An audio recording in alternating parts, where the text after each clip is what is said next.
Hello my dear, welcome to all of you in affect English classes. आज मैं आप लोगों के लिए कॉजेटिव वर्ब लेकर के आया हूँ। कॉजेटिव वर्ब क्या होता है, सबसे पहले इसके बारे में जान लेते हैं। देखिए, जब हम मेक का प्रयोग क्रिया यानी मेक क्रिया का प्रयोग जो है कॉजेटिव वर्ब के रूप में माना जाता है। यानी जब हम मेक का प्रयोग करते हैं तो कॉजेटिव वर्ब माना जाता है। लेकिन कब? जब सब्जेक्ट जो है किसी व्यक्ति के कुछ करने का कारण बनता है। यानी मेक क्रिया का प्रयोग कॉजेटिव वर्ब माना जाता है जब सब्जेक्ट किसी व्यक्ति के कुछ करने का कारण बनता है। यानी कॉजेटिव वर्ब जो होता है, जब सब्जेक्ट किसी व्यक्ति के कुछ करने का, किसी व्यक्ति को कुछ करता है तो उसका कारण बनता है, उस समय हम मेक का प्रयोग करते हैं, तो उसे ही कॉजेटिव वर्ब कहा जाता है।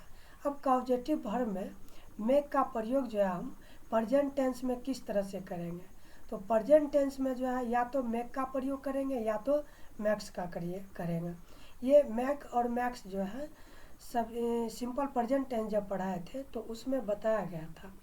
सबसे पहले जो है सब्जेक्ट का इंग्लिश लिखेंगे, उसके बाद मेक लिखेंगे या मैक्स लिखेंगे, वो सब्जेक्ट के अनुसार होगा, और उसके बाद ऑब्जेक्ट होगा और तब जो है वर्ब का पहला रूप होगा। मेक जो है प्लूरल सब्जेक्ट के साथ लगता है, और मैक्स जो है सिंगुलर सब्जेक्ट, जैसे कि अगर सब्जेक्ट के रूप में ही, सी, इट या सिंगुलर नेम रहेगा तो मैक्स का प्रयोग करेंगे, और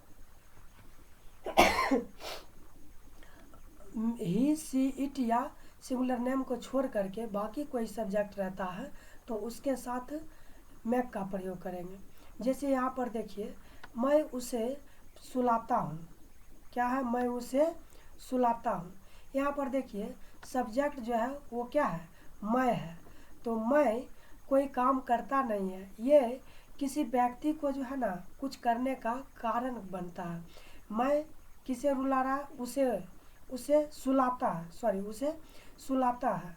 तो मैं खुद नहीं सो रहा, मैं जो है एक व्यक्ति यानी उसे क्या करता है? सुलाता है। तो इसमें जो है मैक का प्रयोग हम करेंगे।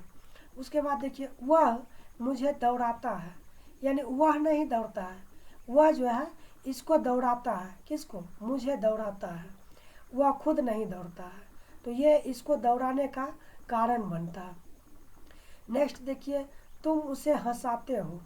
तो ये तुम जो है सब्जेक्ट है, जो सब्जेक्ट खुद नहीं हंसता है, किसको हंसाता है? उसे हंसाता है। ठीक है, तो उसे हंसाने का कारण कौन बनता है? तुम।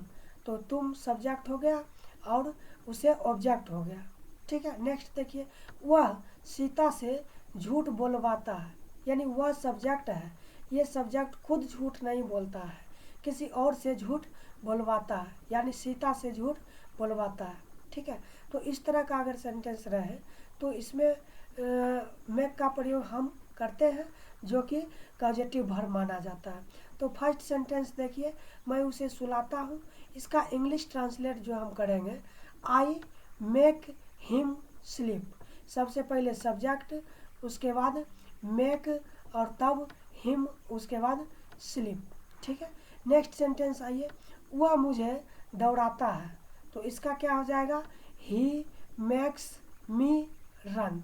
ठीक है, आई होप आप लोगों को समझ में आ रहा होगा, और अगर समझ में नहीं आ रहा हो तो वीडियो को जो है रिवीजन फिर से शुरू से देख लीजिए, और फिर भी अगर नहीं समझ में आए तो हमें कमेंट्स में बताइए। मुझसे जितना संभव होगा मैं उतना आसान भाषा में आपको समझाऊंगा। चलिए नेक्स्ट देखते हैं, तुम उसे हंसाते हो। तो इसका इंग्लिश ट्रांसलेट क्या होगा? You make him laugh. ठीक है, आइए नेक्स्ट देखते हैं, वह सीता से झूठ बोलवाता है। तो इसका क्या हो जाएगा? He makes Sita tell a lie. My dear, I hope आपको ये प्रेजेंट टेंस में जो है मेक और मैक्स का प्रयोग समझ में आ गया होगा। तो चलिए नेक्स्ट देखते हैं, पास्ट टेंस। अब देखिए, पास्ट टेंस में कॉजेटिव वर्ब का प्रयोग, यानी पास्ट टेंस में जो है मेक का प्रयोग। तो पास्ट में मेक का जो है, मेक का पास्ट मेड हो जाता है, तो यहाँ पे मेक नहीं होगा, मेड हो जाएगा। तो सबसे पहले सब्जेक्ट लिखेंगे, उसके बाद मेड लिखेंगे, और उसके बाद ऑब्जेक्ट लिखेंगे, तब लास्ट में जो है वर्ब का फर्स्ट रूप लिखेंगे। यहाँ देखिए एग्जाम्पल, मैंने सीता को रुलाया। क्या है? मैंने सीता को रुलाया। तो इसमें देखिए सब्जेक्ट है क्या? मैंने। मैंने का अंग्रेजी, मैंने सब्जेक्ट है जो खुद नहीं रोता है। ये सब्जेक्ट किसी और को रुलाता है। किसको रुलाता है? सीता को रुलाता है, यानी रुलाया। मैंने सीता को रुलाया। तो यहाँ देखिए कॉजेटिव वर्ब मेक का प्रयोग होगा। क्या हो जाएगा? I made Sita whip. I made Sita whip. Next sentence देखिए, मोती ने सोनू को गवाया। गवाया, सॉरी यहाँ पे जो है गवाया, गीत गवाया होगा, ठीक है। मोती ने सोनू को गवाया, तो क्या हो जाएगा? मोती मेड सोनू सिंग। मोती मेड सोनू सिंग, ठीक है। आइए नेक्स्ट सेंटेंस देखते हैं, मैंने बच्चों को बैठाया। तो क्या हो जाएगा? आई मेड चिल्ड्रेन सिट, ठीक है। समझ में आ रहा? चलिए नेक्स्ट देखते हैं, तुमने उससे लिखवाया। तुमने उससे लिखवाया, you made him her right. यहाँ पर देखिए हिम या हर दोनों हो सकता है, क्योंकि यहाँ पे पता ही नहीं लग रहा है मेल है या फीमेल है, ठीक है। आई होप आपको पास्ट टेंस भी समझ में आ गया होगा। तो चलिए नेक्स्ट फ्यूचर टेंस। तो फ्यूचर टेंस में देखिए शैल या विल का प्रयोग करते हैं। अब शैल का प्रयोग कहाँ करेंगे? शैल का प्रयोग जो है जब सब्जेक्ट के रूप में आई या वी रहेगा तो उसके साथ शैल का प्रयोग करेंगे, और जब आई और वी को छोड़कर बाकी कोई सब्जेक्ट रहता है तो उसके साथ विल का प्रयोग करेंगे। आइए एग्जाम्पल देखते हैं, मैं उसे हंसाऊंगा। क्या है? मैं उसे हंसाऊंगा। तो इसका हो जाएगा I shall make him laugh. I shall make him laugh. Next sentence देखिए, तुम सोनू से एक गीत गवाओगे। तो क्या हो जाएगा? You will make Sonu sing a song. Next आइए, सोनू सीता से यह काम करवाएगी।